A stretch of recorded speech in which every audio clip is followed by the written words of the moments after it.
Tapos, Okay, so ganito naman yung pag-parallel, no? So, yung dalawang side mirror, nagtapat dito, sa katong pillars, tapat na rin dito. So, todo manibela mo kung saan pupuntahin ang puta ng sakyan mo. Saan pupuntahin sa kanan, no? Okay? Okay, sa atras.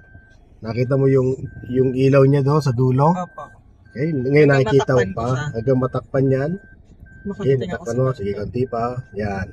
Konti pa. Yan. At least ganyan, natakpan mo na yan. Dahil makikita mo rin yung, tignan mo siya. Itong side na to, kita mo rin dyan. Okay? So, pag nakita mo na yan, gitna mo naman manibela mo. 1, 2, then atras ka na lang. So, ang attention mo naman dito. Ilalapit mo yung gulong mo dyan sa gutter na yan. Diba?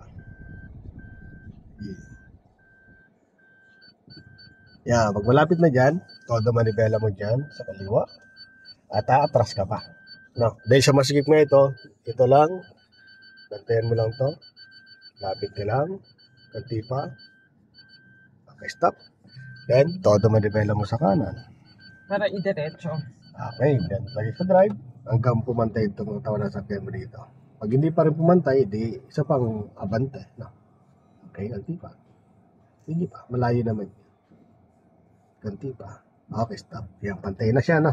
O gitna manibela mo, then natras ka na lang para may correct mo yung position mo doon sa parallel mo, no?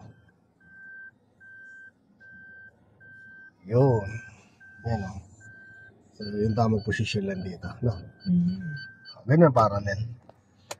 Okay? Okay? So, nakita mo sa likod, may space pa. So, actually, pwede ka namang umatras hanggang dulo na nakana. Or, gawin mo, mas maganda niyan, ito doon manibela papunta dito. Pwede yan, no? Pag atras mo yan, din ako. Ito may space pa, atras ka. Mas madali umangat. Atras ka pa.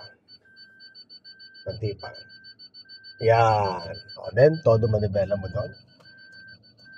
Then, lagi sa drive. Hintayin mo lang to, itong side na to, umiwalay. Ito to, dito ako tumingin. O, gitna mo na agad manibela mo. 1, 2, banti ka.